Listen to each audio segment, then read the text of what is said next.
mengatakan, tetapi roh jahat yang daripada Tuhan hingga pada Saul. Saudara, dengar ini baik-baik saudara.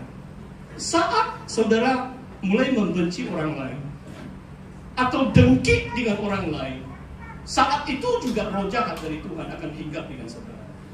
Jangan membenci, jangan dengki. Memberi kesempatan iblis masuk dalam hidup saudara. Sebab Allah kita Allah yang pengasih. God is love. Tidak mungkin saudara mengaku sebagai orang Kristen kalau saudara membenci. Wah saudara, kadang-kadang kalau saya keluar dari gereja, wah hati saya disentuh oleh kasih Tuhan. Hari ini saya tidak menangis lah. Kadang-kadang pastor menangis karena saya malu. Sebab penari rebana beberapa kaki saja. Saya tidak tahu lah mereka lihat, pastor menangis begitu. Harap tidak begitu Dia ada di sini.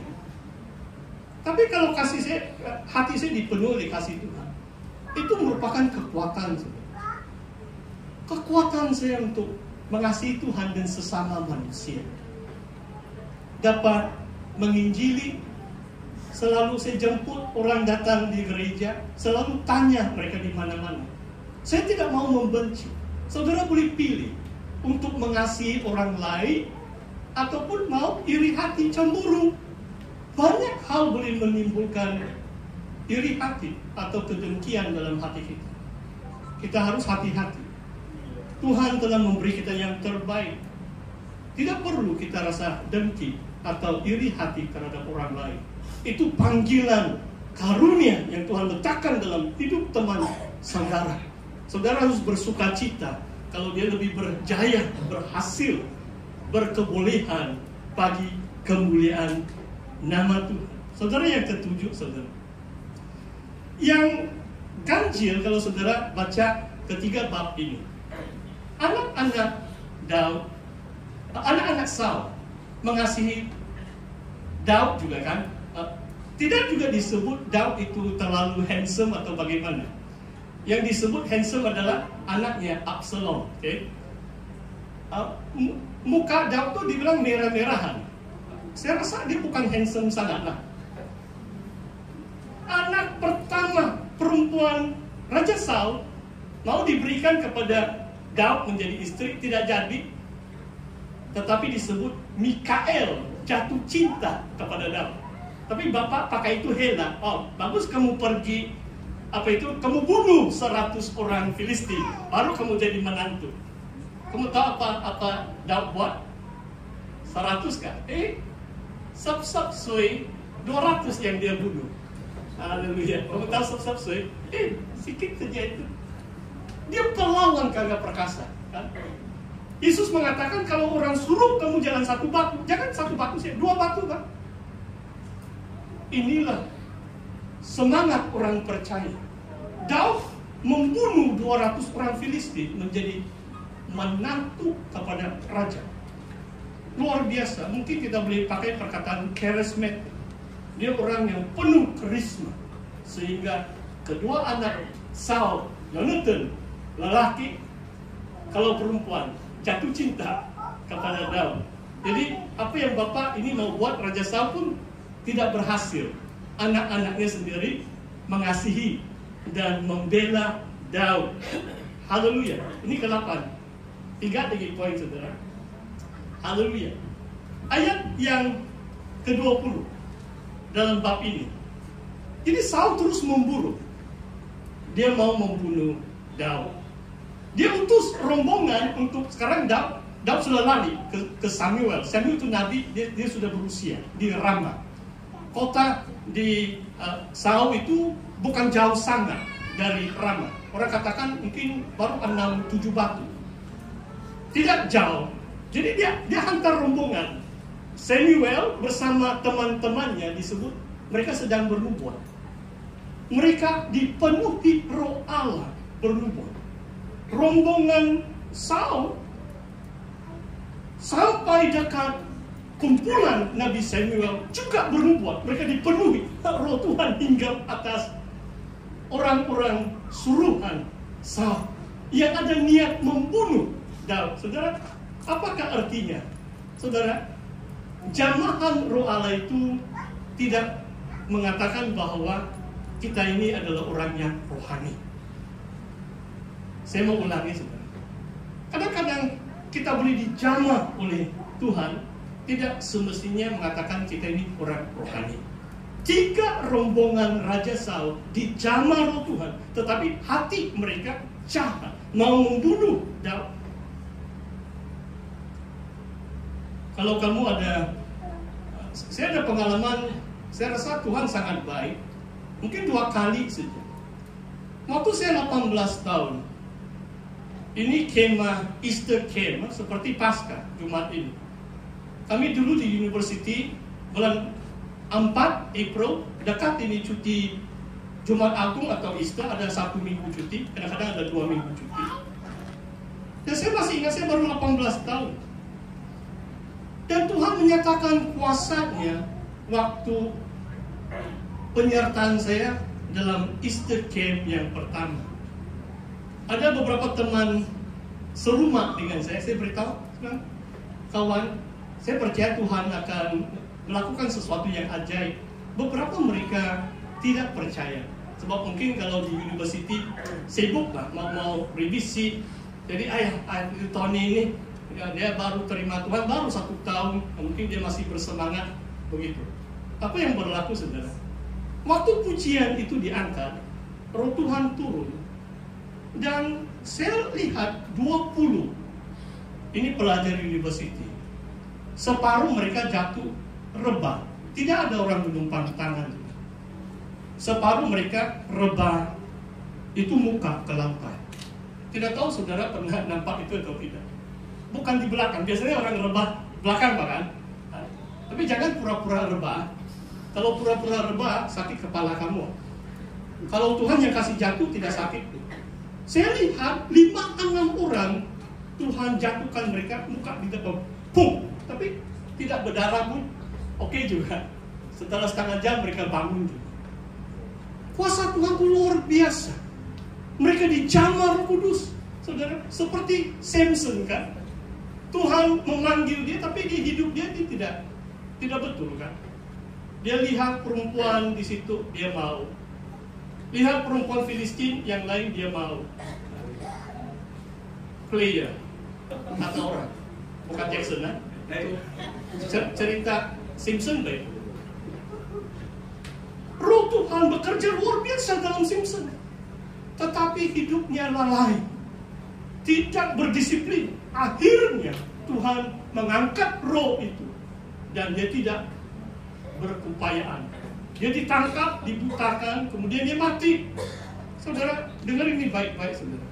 Maksudnya saudara, kita boleh rasa itu jamahan Roh Tuhan, tapi kita harus bertobat. Kita harus berdisiplin. Jangan hanya wah karismatik tapi buat dosa lagi. Itu seperti Simpson. Hidup dia tidak berdisiplin walaupun Roh Tuhan bekerja luar biasa. Saudara, yang ke-9, ini yang kedua terakhir. Bab 20 sudah, ada 2 poin ini. Persahabatan Yonatan dengan Daud. Ayat 4 saudara. Oh, ini luar biasa saudara. Tadi saya katakan dalam konteks 3 bab ini adalah keberhasilan Daud, kedengkian Saul. Dan tema yang kedua itu adalah persahabatan Yonatan dengan Daud. Dan di sini mengatakan seperti ini saudara. Ayat yang keempat. Yonatan berkata kepada Daud, apapun kehendak hatimu, aku akan melakukannya bagimu. Have you heard that said to you? Inilah betul-betul best friend. Whatever that is in your heart, whatever that you want, I will do it for you. Luar biasa saudara. Kasih Yonatan kepada Daud itu luar biasa. Sanggupkah kita lakukan apa saja yang teman kita?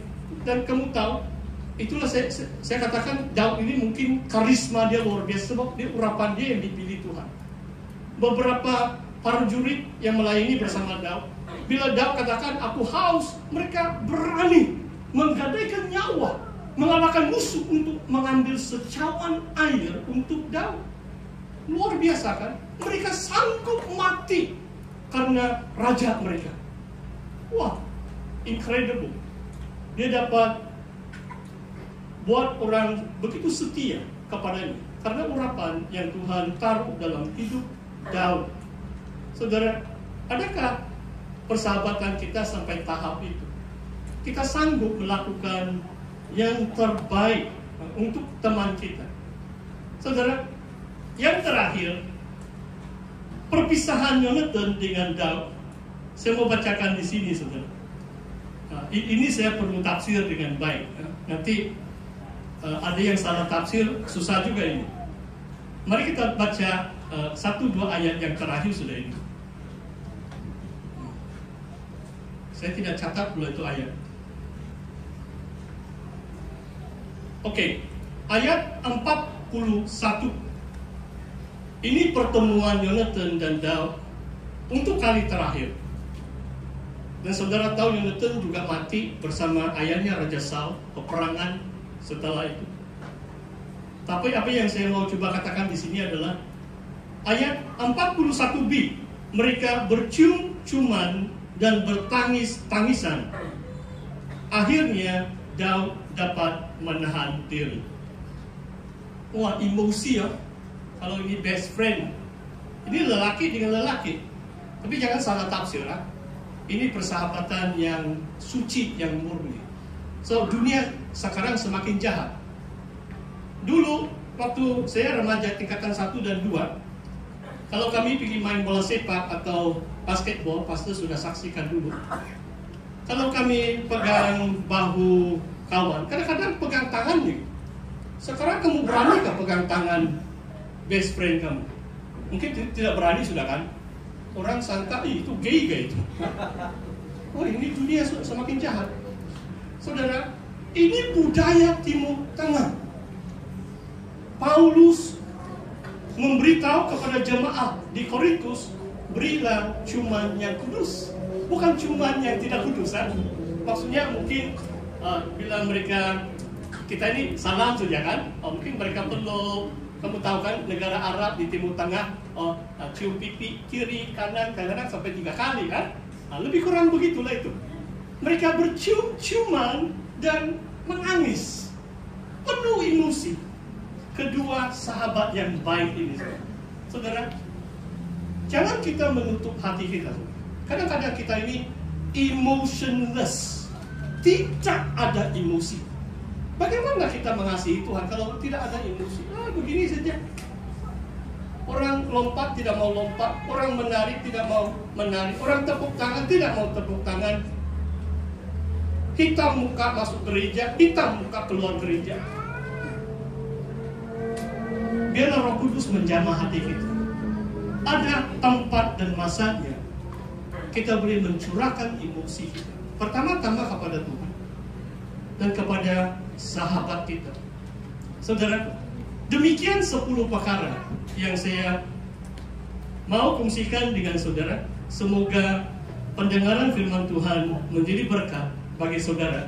Dan pastor tahu, mungkin bukan semua 10 perkara itu berkenaan atau relevan. Ambillah apa yang relevan bagi Anda. Mungkin 2-3 poin. Jangan dengki, jangan benci, mengasihi seperti Yonatan. He is one of the unsung heroes in the Bible. Mungkin jarang saudara pun mendengar tentang Yonatan, tetapi dia di antara orang yang betul-betul layak dipuji, disanjung, karena dia mengasihi Daud, sanggup menyerahkan kedudukannya, sebab dia lihat Daud lebih mampu, lebih diurapi oleh Tuhan, dipilih oleh Tuhan. Itu pun secara rahasia. So waktu itu tiada orang tahu pun Daud akan bakal menjadi raja. Tetapi Yonatan sanggup, dia tahu. Ini sesuatu pekerjaan Tuhan yang luar biasa. Demikian perkongsian firman Tuhan. Saudara, saya jemput para pemuzik. Ada masa lagi, belum 10:30. Jangan kamu sudah mengantuk.